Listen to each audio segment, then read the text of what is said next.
Why a scooter? And first impressions, even though I've had this now for a couple hundred miles, if not more, and I've also owned previously a Honda Silverwing, so I knew what the scooter scene was kind of about. Things are just super enjoyable to ride. So smooth.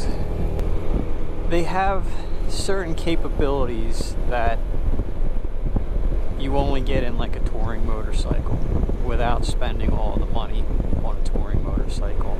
In the form of wind protection, I would have to say almost even more, because your legs are blocked from the wind, and not just your torso with a nice screen, with a nice windscreen. So, perfect example. This week, I go to work very early. I leave my house at like 4:15, and it's October. It's been down in the 50s in the morning, and I had to take a bike this week because I had work being done on my truck. So the first day I took the WR, and it's just, the headlight's not very strong, there's no wind protection, and it's just, if you're gonna ride for a certain purpose as a dual sport to like go explore and find trails, yeah, that's a great mission for that bike. But to get you to work at 5 o'clock in the morning when you're barely awake, this is much better. I took this bike the rest of the week. Much more enjoyable commute to work.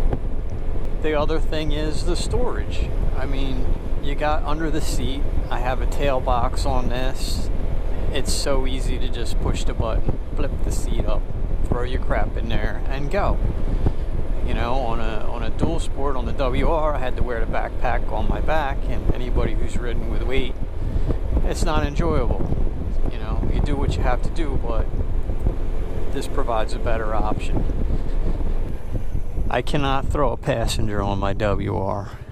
I took those passenger pegs off a long time ago, and there's nobody that's going to want to ride on the back of that bike. That's not an enjoyable perch. This I knew would be.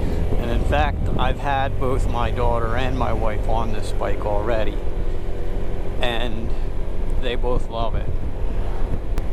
I find myself just wanting to take this on long rides.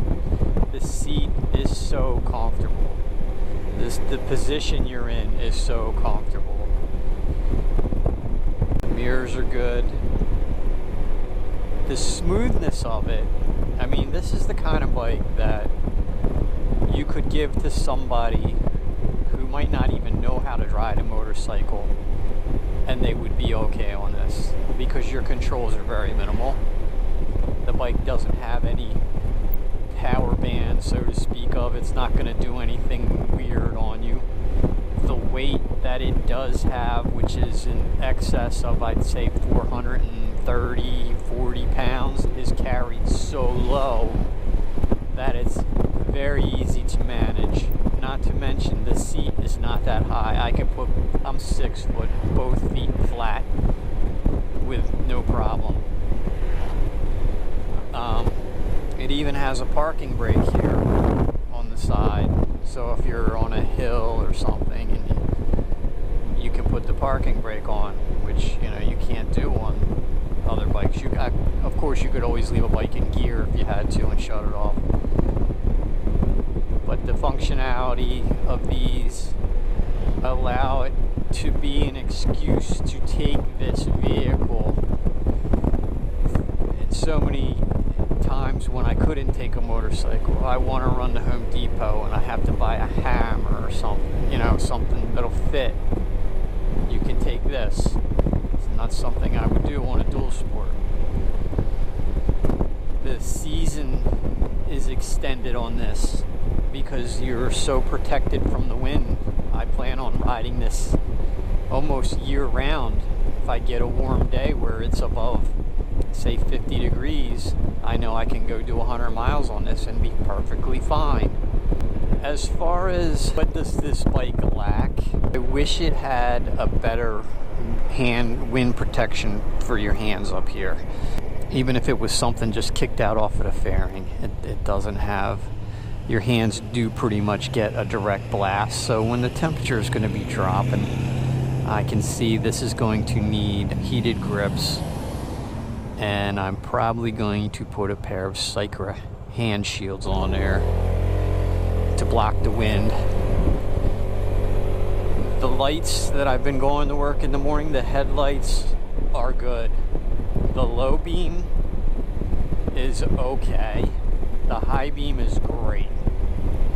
They really split wide and throw far. They are adjustable individually. I did find a set of replacement bulbs in LED for $35, and I think I will be purchasing them very shortly.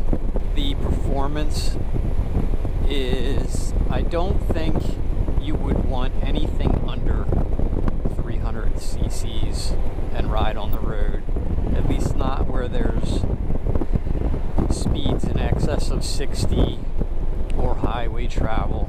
You just lose the ability to get distance from other vehicles. This will put you at a distance from a stop from a car very easily. Now, as far as the handling goes, the cornering is great. It's very good. I haven't drugged the center stand yet. I used to be able to drag the center stand on my Silverwing. I would imagine I will be able to on this also. I'm still feeling this bike out, but you also have to remember though that your tires are smaller, so it does affect your handling differently. I do not think the braking ability of this bike is as good as a true motorcycle, even with the ABS. Let's see, we're doing 50 right now. I'm gonna lock it, full lock, and see how it goes. Not bad. You feel the levers pulse when the ABS is working, but I still don't think it's in the range of, I think my WR would stop faster than this. Let's put it that way, even without ABS. But with regards to braking too, another thing you can do is, anybody who's ridden any length of time on a motorcycle, you know that when you're in a situation that's a little sketchy, like even with this guy, is this guy going to pull out? Is he sitting in the truck? What is he doing? Does he see me? He does. But because you don't have a clutch, you can cover your rear brake anytime that you feel, you know, a little threatened.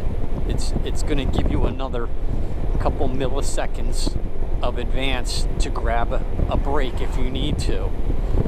You can always cover your front on a motorcycle, but it's much easier and there's less thought involved with a scooter and to just ride with two fingers on the rear brake anytime you think that it's getting a little dicey. I love this bike. It just makes me want to go somewhere out in the country, get lost, and just explore back roads and scenery, see things that I haven't seen. I noticed that the oil change interval was, I think it was either 6,000 or 8,000 miles. It was a very long distance. I never let a bike go more than 2,000 before I changed the oil. For me, to see that in the specs tells me that this engine is not stressed at all.